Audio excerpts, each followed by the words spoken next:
This is Retirement Roadmap Radio with Mark Fricks from Master Plan Retirement Consultants.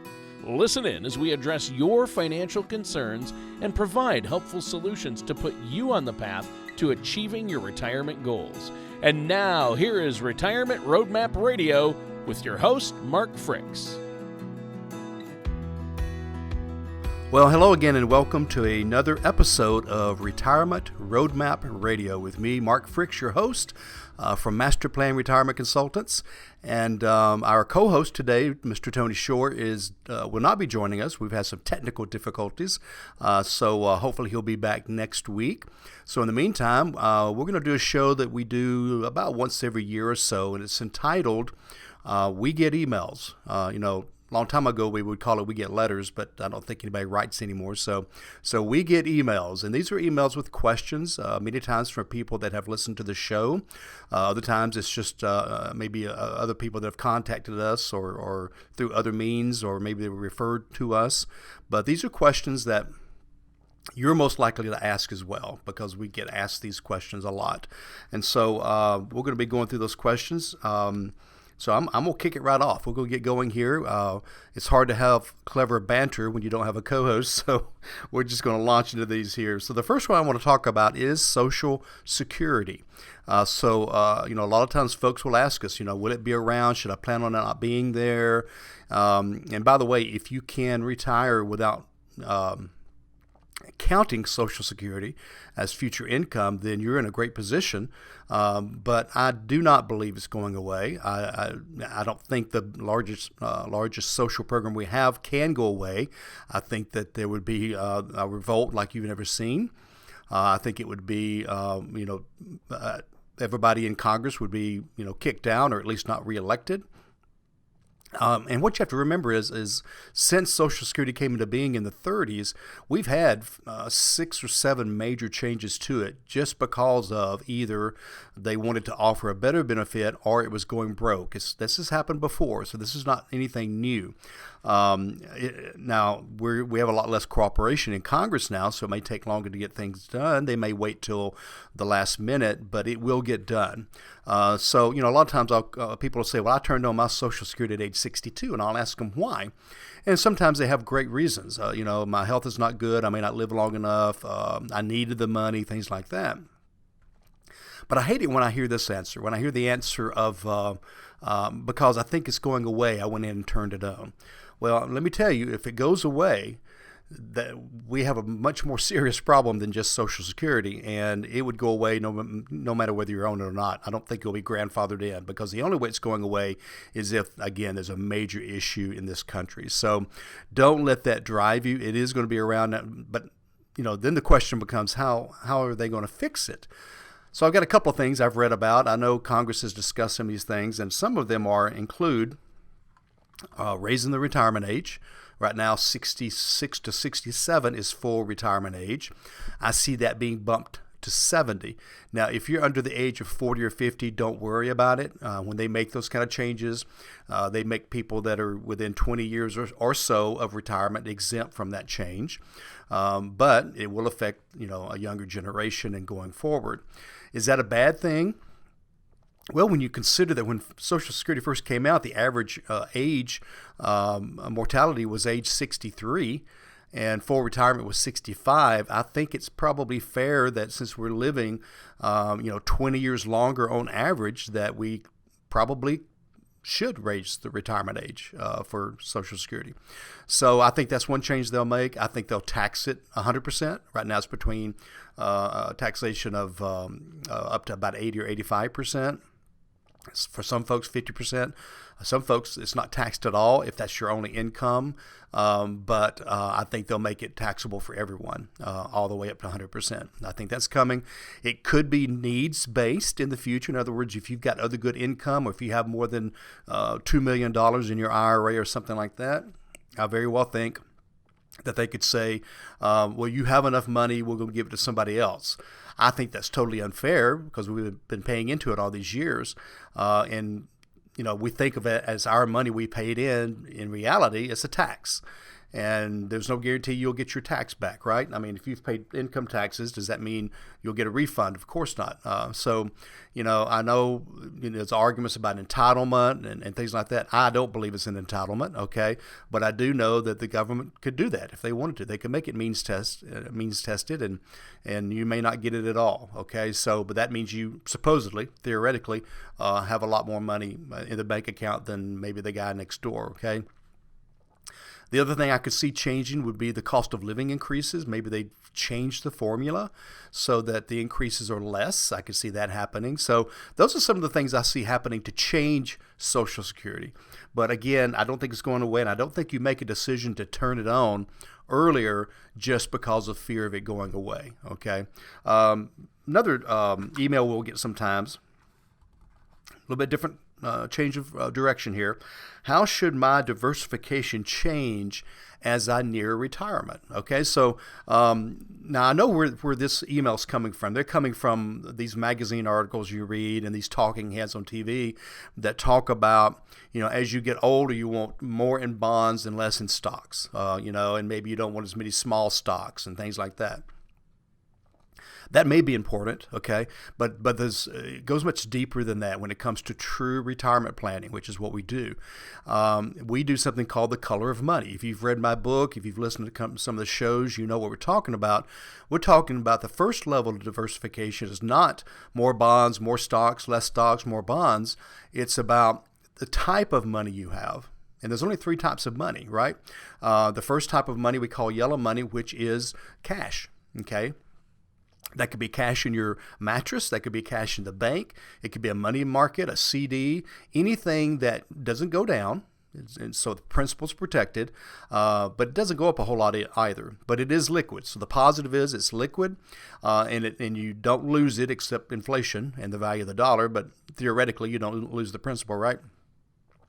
But yet we don't make a return on it. So you can't keep all your money in yellow money.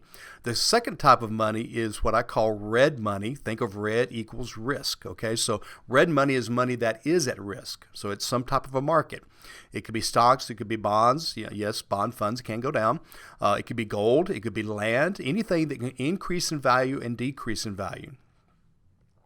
So the 2 positives with red risk money is, number 1, better growth. You can get some great returns. Our best money manager last year did better than 30%, and that was in 2020 when we had a bear market. Okay, so you can certainly make better money there, but you can lose money there as well. So that's the positive and negative. And so that's the area where, as you near retirement, we begin pulling back on red money. Okay, and we go to something called green money. Green money is protected money that can't go down like cash, but it earns better than cash, okay? So typically what we use there, in the old days we'd use a laddered bond fund using actual bonds, but the problem with that is it's been 30 years since we've gotten better than like a 3.5% income flow from bonds, and that's just not even inflation. And so what we switched to over the last 20 years or so is a very particular type of annuity called a hybrid index annuity. And again, I'm not recommending this. I'm just saying this is what we use for green money. So green money is something that, number 1, can't go down. Number 2, it makes better than cash. Okay, these are averaging anywhere from 4 to 8% on average. And can produce some type of a guaranteed income, and that's what an annuity can do as well. So the 3 colors of money, is the first step of diversification when it comes closer to retirement planning. It's very interesting. The government came out with a report a few years ago from the General Accounting Office. The General Accounting Office is kind of the department that audits all the other departments, okay? And one of the things they were auditing was retirement for America and what needs to be done. And one of the things they said in the report, and this is like a 100-page report, but they talked a good bit about they were recommending, good annuities for Americans so they'll have that guaranteed income, because guess what's gone away? Pensions have gone away, right? That was a guaranteed income stream. So we create what we call personal pension plans using these very particular type of annuities, and I won't get into why they're the best ones, but it's just like having your own pension plan. So we kind of divide money up between yellow, green, and red, some in cash, some in the market, some in green and hybrid annuities, okay? So that now we've got growth, That's the red money, right? But we also have principal protected in green with income. And so we want to make sure our income's taken care of, right? So we're going to take a quick break here. Just a couple of things. First of all, we do try to offer appointments for those that want to take advantage of a complimentary consultation. And the reason I do this is because when I do a show, it raises people's questions. It raises thoughts and concerns, right? And so they want some more direct answers, like, in my situation, what should I do? So we offer a complimentary. I've got 4 appointments available this coming week. Okay, so first 4 people that contact us, we'll get you in there. Besides the fact that it's just one-on-one, typically we'll do a Zoom call, a webinar-based visit. But not only can you ask me anything you want to ask me, but we will also, if you want us to, run anywhere from 7 to 10 complimentary reports that will kind of show you where you're at when it comes to being prepared for retirement. So complimentary reports, question and answer, and then finally a copy of my book. Okay, so we'll mail that right out to you if we meet, on a webinar type situation. So the way to contact us, a couple of ways. Number one, the phone number 770-980-9262. Our website's a great place to start. It's masterplanretire.com. Should be easy to remember. Masterplanretire, all one word, masterplanretire.com. Right on the front page is a little button, and you push it, and it goes straight to my calendar. And you can actually go ahead and get on my calendar to be one of those first 4, say 4 or 5, one of the first 5. That's the easy way to do it. Finally, if you want to try this, if you're out and about somewhere, not while you're driving, you can actually text the word master plan. Let me check my number here, to the number 21,000. So just put in 21,000 as the number, almost like a phone number, but just 21,000, and then type in the word and the text master plan, and within 10 seconds our contact information will come up. So get in line, meet with us. If you're anywhere within 5 to 7 years of retirement, or if you're retiring tomorrow, or if you retired last year, get a hold of us. Let's see where you're at, where you need to be, and let's get things straightened out, because the world is not getting less volatile. The market's not getting less volatile. It's all getting more volatile. And I tell you what, retiring into a volatile market is a danger in itself. Okay, so we'll be right back in a few minutes. I hope you hang around, and we'll see you shortly here on Retirement Roadmap Radio. Well, welcome back to another episode of Retirement Roadmap Radio with me, Mark Fricks, your host today of a firm named Master Plan Retirement Consultants. And today's show is We Get Emails. So I'm going through some email questions we've received over the last year or so. And the reason I like to do this about once a year is the fact that it's probably the same questions that many of you have. Now, I'm going to answer the questions, but if you want to see how it applies to your situation, make sure to take advantage of our complimentary offer of a meeting with me one-on-one. We just set up a Zoom meeting, and you can ask me any questions. We'll also run you some reports that'll show you where you're at. So that's all complimentary. We have 5 of those appointments for the next week. And I'll tell you here toward the end of the show, again, how to schedule those or get a hold of us. Okay, so far we've talked about Social Security going away and how I do not believe it is, but it is going to be changing. We talked about true diversification in retirement. It's not just about how many bonds and how many stocks. It's more about the color of money. Where should your money be? There's only 3 places you can put your money: banks, Wall Street, and insurance companies. And so each one of those can play a unique role in retirement. And so we did talk about that. So the next question coming up here is, Mark, what do you feel like is the biggest danger in retirement? What should we be most aware of? Well, I can tell you, first of all, kind of a generic answer would be, most of the time when I ask people, when I first meet with them, what is your biggest concern? It's running out of money. But the biggest danger is, how do you what's the most likely way to run out of money? Well, not having enough, not spending it correctly, having it all in the stock market and having it drop 25% while you're still taking money out.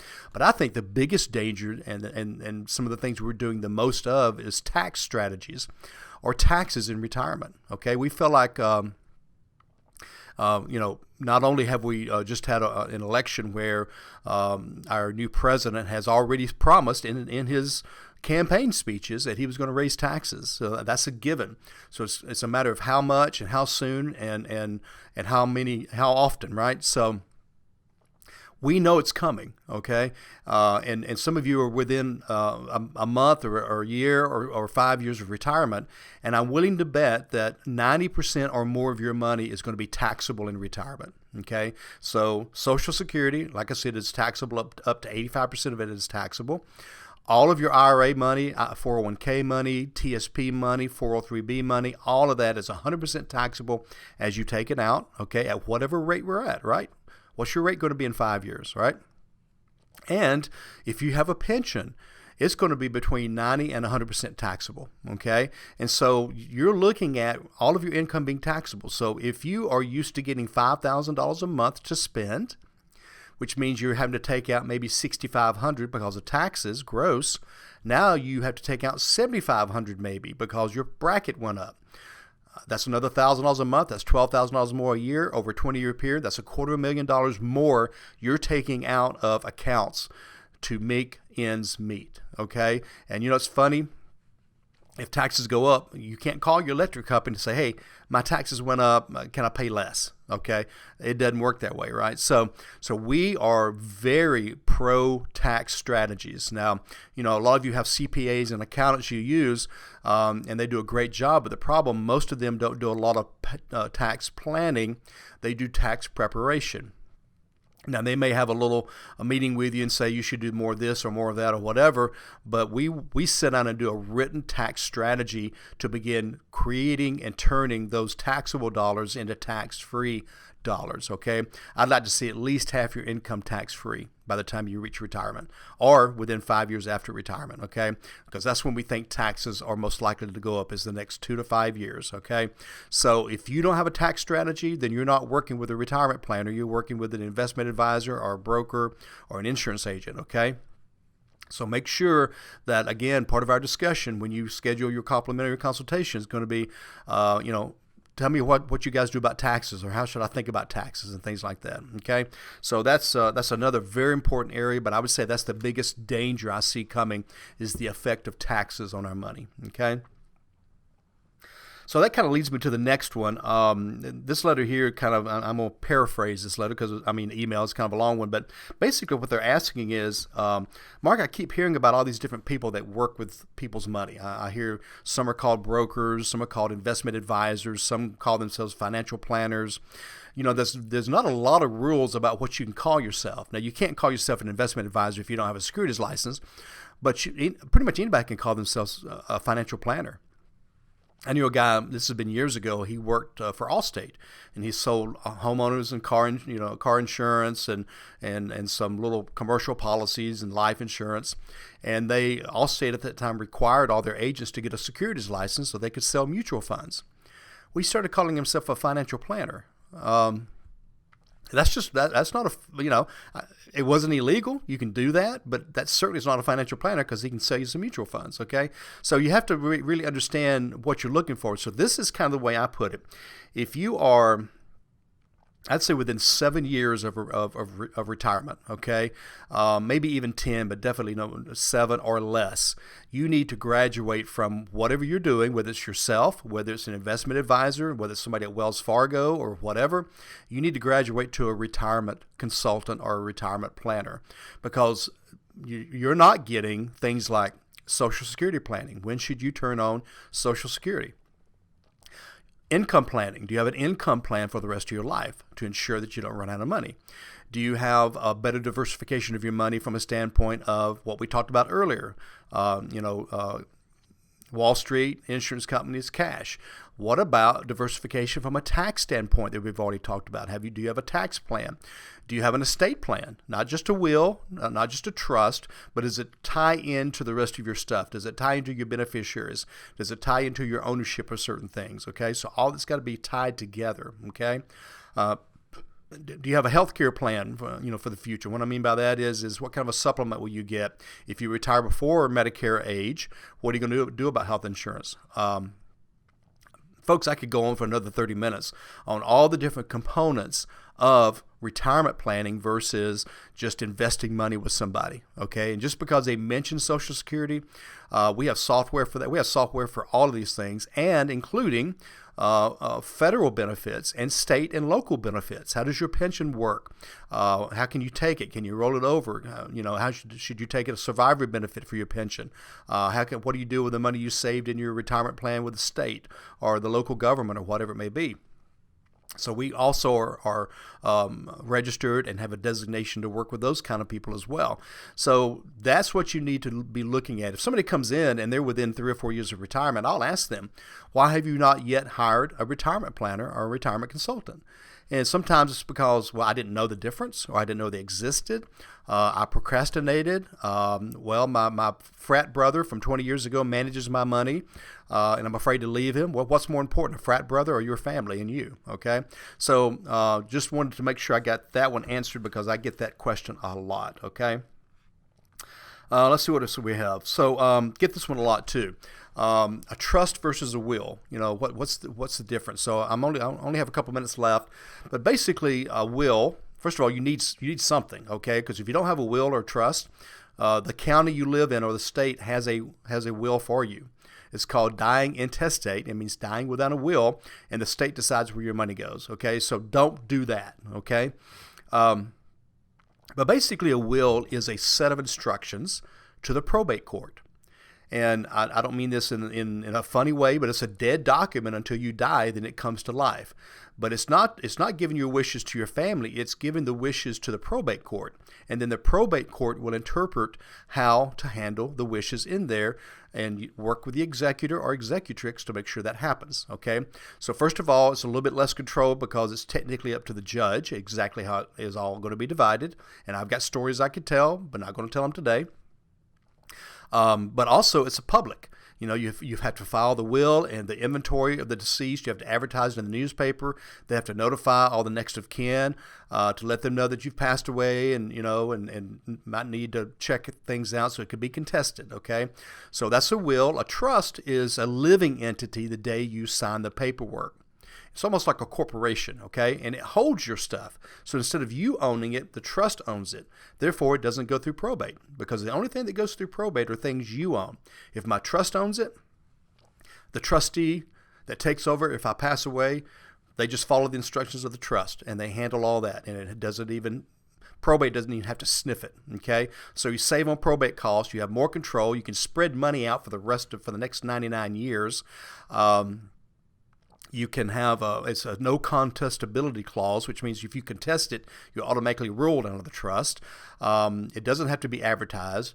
A copy of the trust does not have to be filed with the courts. So it is a much more powerful instrument. There's one negative with a trust.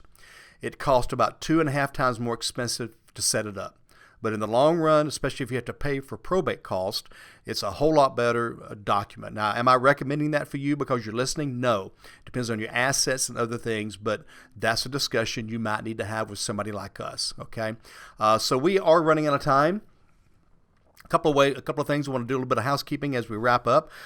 First of all, I appreciate you joining us. Our firm name is Master Plan Retirement Consultants. Our website is masterplanretire.com. That's a place you can find out more about us. You can schedule appointments right there on the first page. You can go into coming events. We teach classes. Every other week, we have webinar classes going on, everything about taxes to Social Security to income to federal benefits, all kinds of different areas. You register for those. They are complimentary. And then, of course, like I said earlier, I have 5 complimentary openings for folks that want to meet with me one-on-one. Just contact us. One of the ways I talked about, again, the website, our phone number is 770-980-9262. You can do the texting, text the word master plan to the number 21,000, and our contact information will pop up there. So lots of different ways to get a hold of us. Worst case, Google, Master Plan Retirement Consultants, Marietta, and we'll pop out up. That's where our home office is, and that's where we're based, although we have what we call temp offices all around the Southeast. So appreciate you joining us today. I hope you learned something. I hope you got some of your questions answered. If you have other questions, again, the complimentary consultation along with 8 to 10 reports and a copy of my book is all reserved for you if that's something that is important to you. Okay, so until next week, I just want to say I hope you have a good week. Hope you stay safe. And remember, finally, plan well and prosper. Have a great day, everybody.